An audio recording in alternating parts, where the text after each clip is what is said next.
Hi friends, welcome back. അപ്പോൾ എന്തൊക്കെയാണ് എല്ലാവരും വിശേഷങ്ങൾ? സുഖമല്ലേ? അൽഹംദുലില്ലാ, ഞങ്ങളും സുഖമായിട്ടിരിക്കണം. അപ്പോൾ ഇതാ പതിവ് പോലത്തെ കുറച്ച് തിരക്കൊക്കെ കഴിഞ്ഞിട്ട് നമ്മൾ ചായയൊക്കെ ഉണ്ടാക്കണ അവിടുന്ന് മുതലത്തെ വീഡിയോ ആണ് കേട്ടോ കാണിക്കുന്നത്. അപ്പോൾ ഇതാ അന്ന് ലുല്ലൊക്കെ മദ്രസിൽ പോയി കഴിഞ്ഞാൽ പിന്നെ അച്ചു മദ്രസ വിട്ട് വരുന്ന ടൈമാണ് കേട്ടോ. അപ്പോൾ അവൾ വന്നതിന് ശേഷമാണ് പിന്നെ കിച്ചണിലേക്ക് പോയത്. അപ്പോൾ തലേ ദിവസം രാത്രി ഉണ്ടാക്കിയ കുറച്ച് ചിക്കൻ കറി ബാക്കി ഉണ്ടായിരുന്നു കേട്ടോ. അപ്പോൾ അതിക്ക് കുറച്ച് ചപ്പാത്തി ഉണ്ടാക്കാമെന്ന് വിചാരിച്ച് ചപ്പാത്തി ഉണ്ടാക്കേണ്ട. അപ്പോൾ ചപ്പാത്തിയൊക്കെ ഞാൻ നേരത്തെ പരത്തി അവിടെ വെച്ചിരുന്നു. അതിന് ശേഷം പിന്നെ ഞാൻ അതൊക്കെ ഓരോന്നായിട്ട് ഇങ്ങനെ ചുട്ടെടുക്കുകയാണ്. അപ്പോൾ ചപ്പാത്തി ആകുമ്പോൾ എനിക്ക് നല്ല സുഖമാണ് കേട്ടോ. കാരണം രാത്രിക്ക് ഒന്നിച്ച് അങ്ങനെ പരത്തി വെക്കലാണ് ചെയ്യൽ. കാരണം ഞാൻ പറഞ്ഞല്ലോ ഇപ്പോൾ രാത്രി ചപ്പാത്തി കഴിക്കുന്നില്ല. അപ്പോൾ രാത്രിയൊക്കെ 2-3 ചപ്പാത്തിയൊക്കെ പരത്തിയെടുക്കാനൊക്കെ ബുദ്ധിമുട്ടാണ്. അപ്പോൾ ഞാൻ പിന്നെ രാവിലെ ഇങ്ങനെ പരത്തി വെക്കുമ്പോൾ കുറച്ച് കൂടുതലായിട്ട് അങ്ങനെ പരത്തി ഫ്രിഡ്ജിൽ വെക്കലാണ് കേട്ടോ ചെയ്യൽ. അങ്ങനെ നമ്മൾ ചപ്പാത്തിയൊക്കെ ഇവിടെ റെഡിയായി വന്നിട്ടുണ്ട്. പിന്നെ കറിയും അവിടെ റെഡിയായിരുന്നു. അപ്പോൾ അതൊക്കെ ഒന്ന് ശരിയാക്കിയിട്ട് പിന്നെ ഞങ്ങളെല്ലാവരും കൂടി ചായ കുടിച്ച് അവരൊക്കെ പോയിട്ട് സ്കൂൾക്കും പിന്നെ ഇപ്പോൾ ഷോപ്പിക്കും ഒക്കെ പോയിട്ടോ. അതിന് ശേഷം പിന്നെ ഞാൻ ഈ റൂമത്തെ ബെഡ്ഷീറ്റ് ഒന്ന് മാറ്റിയിട്ടിരുന്നു കേട്ടോ. അപ്പോൾ അതൊന്ന് പുതിയത് വിരിച്ചിടാൻ വേണ്ടിയിട്ട് നിൽക്കുകയാണ്. അങ്ങനെ ബെഡ്ഷീറ്റൊക്കെ വിരിച്ചിട്ടുണ്ട് കേട്ടോ. നേരം വെളുത്താൽ എന്തെങ്കിലും ഒരു എക്സ്ട്രാ പണി വേണ്ടേ, അതൊക്കെ വിചാരിച്ചിട്ടായിരിക്കും ഓരോ ദിവസം ഓരോ പണിയും ഇങ്ങനെ ഉണ്ടാവുന്നത്. നമ്മൾ ഓരോ ദിവസം നമുക്ക് ടൈം ഇങ്ങനെ കുറച്ച് കിട്ടുന്നില്ല ആലോചനയിലേക്ക്. അപ്പോൾ പിന്നെ നോക്കുമ്പോൾ ഓരോ റൂമും അങ്ങനെ മുഷിഞ്ഞ് കാണും കേട്ടോ. അപ്പോൾ നമുക്ക് അതൊക്കെ കാണുമ്പോൾ പിന്നെ ഒരു ബുദ്ധിമുട്ടാണ്. അപ്പോൾ ഇത് മാറ്റിയല്ല നിവർത്തില്ല എന്ന് വെക്കുമ്പോഴാണ് കേട്ടോ പിന്നെ ഞാൻ മാറ്റിയെടുക്കൽ. അങ്ങനെ എക്സ്ട്രാ പണികൾ വരുന്നത് നമ്മുടെ ടൈമൊക്കെ അങ്ങനെ വൈകി പോട്ടോ. ഏതായാലും ഈ റൂമത്തെ ബെഡ്ഷീറ്റും കാര്യങ്ങളും ഒക്കെ ഒന്ന് വിരിച്ചിട്ട് റെഡി ആയിട്ടുണ്ട് കേട്ടോ. അതിന് ശേഷം പിന്നെ നമ്മൾ അടിച്ചുവാരി തുടക്കാണ്ട്. അപ്പോൾ എനിക്കിന്ന് കുറച്ച് തിരക്കുണ്ട് കേട്ടോ. കാരണം എനിക്കിന്നൊരു ഹോസ്പിറ്റൽ കേസ് ഉണ്ട്. അപ്പോൾ ഞാൻ അതിന് വേണ്ടിയിട്ട് വേഗം വേഗം പണികളൊക്കെ ഒരുക്കാണ്ടോ. അപ്പോൾ നേരത്തെ തന്നെ ഞാൻ തുടക്കലും ഇതൊക്കെ ഒന്ന് കഴിച്ചിട്ടുണ്ടോ. പിന്നെ കേട്ടോ കിച്ചണിക്ക് വന്നത്. കിച്ചണിക്ക് ഉച്ചയ്ക്കുള്ള ഫുഡ് ഉണ്ടാക്കി വെച്ചിട്ടാണ് കേട്ടോ പിന്നെ ഞങ്ങൾ ഹോസ്പിറ്റലിൽ പോകുന്നത്.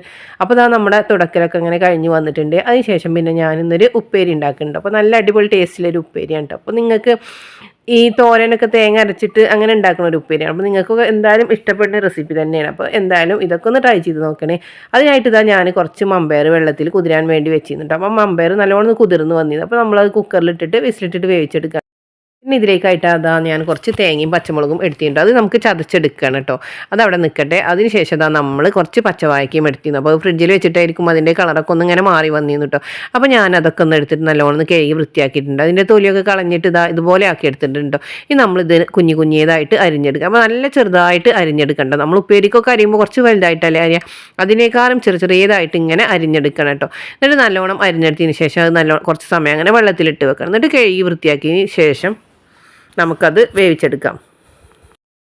വാഴയ്ക്കൊക്കെ ഞാൻ ചെറുതായിട്ട് അരിഞ്ഞിട്ട് വെള്ളത്തിൽ കഴുകിയതിന് ശേഷം പിന്നെ വീണ്ടും കുറച്ച് വെള്ളത്തിലിട്ട് വെച്ചിട്ടുണ്ട്. ഇനി നമുക്കിത് അടുപ്പത്ത് വെച്ചിട്ട് വേവിച്ചെടുക്കാം. അപ്പോൾ അതിനായിട്ട് ഞാൻ കുറച്ച് ഉപ്പ് ഇട്ട് കൊടുക്കുന്നുണ്ട്. പിന്നെ കുറച്ച് മഞ്ഞൾപ്പൊടിയും ഇട്ട് കൊടുക്കുന്നുണ്ട്. എന്നിട്ട് നല്ലോണം മിക്സാക്കി കൊടുത്തതിന് ശേഷം പിന്നെ നമുക്കിത് നല്ലോണം വേവിച്ചെടുക്കാം.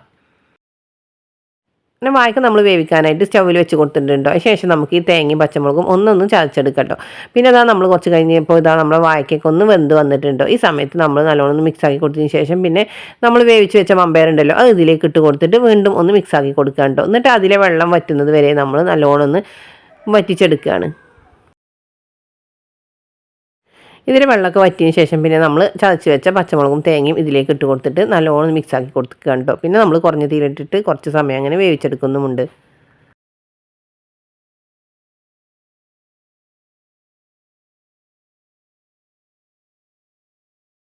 നമ്മൾ തോരൻ അവിടെ റെഡി ആയിട്ടുണ്ട്. അപ്പോൾ നമ്മൾ ഇനി അതിലേക്ക് കടുക് വറുത്തിടാം. അപ്പോൾ നമ്മൾ ചട്ടി അടുപ്പത്ത് വെച്ചിട്ട് അതിലേക്ക് വെളിച്ചെണ്ണ ഒഴിച്ച് കൊടുക്കുന്നുണ്ട്. എന്നിട്ട് എണ്ണ നല്ലോണം ചൂടായി വരുമ്പോൾ നമ്മൾ കടുകും വേപ്പിൻ്റെ ഇല ഇട്ടിട്ട് അതൊന്ന് താളിച്ചെടുക്കാണ്ട്. അപ്പോൾ നല്ല അടിപൊളിയായിട്ട് കഴിക്കാൻ പറ്റുന്ന ഒരു തോരനാണേ. അങ്ങനെ കടുകൊക്കെ താളിച്ച് വെച്ചതിന് ശേഷം പിന്നെ വീണ്ടും അതൊന്ന് മിക്സാക്കി കൊടുക്കുന്നുണ്ട് കേട്ടോ. അപ്പോൾ നല്ല അടിപൊളി ടേസ്റ്റും രുചിയും ഒക്കെ ഉണ്ട്. അപ്പോൾ നല്ലൊരു നാടൻ രുചിയുള്ള തോരനാണ് കേട്ടോ. അപ്പോൾ മമ്പയറൊക്കെ ഇട്ടതുകൊണ്ട് നിങ്ങൾക്കൊക്കെ എന്തായാലും ഇഷ്ടമാവും. അപ്പോൾ ഈ റെസിപ്പി കാണുന്നവരൊക്കെ ഇതൊക്കെ ഒന്ന് ഉണ്ടാക്കി നോക്കും കേട്ടോ. അപ്പോൾ ഇതൊക്കെ ഞാനൊരു പാത്രത്തിലേക്ക് മാറ്റി കൊടുത്തിരുന്നു. അപ്പോൾ കണ്ടില്ലേ, നല്ല അടിപൊളി റെസിപ്പിയാണ് കേട്ടോ. അപ്പോൾ എന്തായാലും ട്രൈ ചെയ്ത് നോക്കണേ. അങ്ങനെ ഫുഡൊക്കെ ഒന്ന് റെഡിയാക്കി വെച്ചതിന് ശേഷം പിന്നെ ബാക്കി കാര്യങ്ങളൊക്കെ ഒന്ന് വേഗത്തിൽ ചെയ്തെടുക്കുന്നുണ്ടോ. കാരണം നമ്മൾ ഡോക്ടറെ അടുത്തേക്ക് 12 മണിയാകുമ്പോഴത്തേക്ക് ചെല്ലാൻ പറഞ്ഞിരുന്നു കേട്ടോ. പിന്നെ അതൊക്കെ കഴിഞ്ഞിട്ട് ഞങ്ങൾ പോകാനുള്ള ഒരുക്കത്തിലായിരുന്നു. അപ്പോൾ ഇതൊക്കെ ഉണ്ടോ ഇന്നത്തെ എൻ്റെ വീഡിയോ. അപ്പോൾ നിങ്ങൾക്ക് എൻ്റെ വീഡിയോ ഇഷ്ടമായാൽ ലൈക്ക് ചെയ്യുക, ഷെയർ ചെയ്യുക, സബ്സ്ക്രൈബ് ചെയ്യുക, തൊട്ടടുത്ത ബെല്ലൈക്കൺ ഒന്ന് ക്ലിക്ക് ചെയ്യട്ടോ. കൂടാതെ ആരെങ്കിലും സബ്സ്ക്രൈബ് ചെയ്യാതെ കാണുന്നുണ്ടെങ്കിൽ പ്ലീസ് ഒന്ന് സബ്സ്ക്രൈബ് ചെയ്ത് സപ്പോർട്ട് ചെയ്യുക. അപ്പോൾ ഇനിയും പുതിയ വീഡിയോയുമായി വരുന്നത് വരെയും ഓക്കെ, താങ്ക്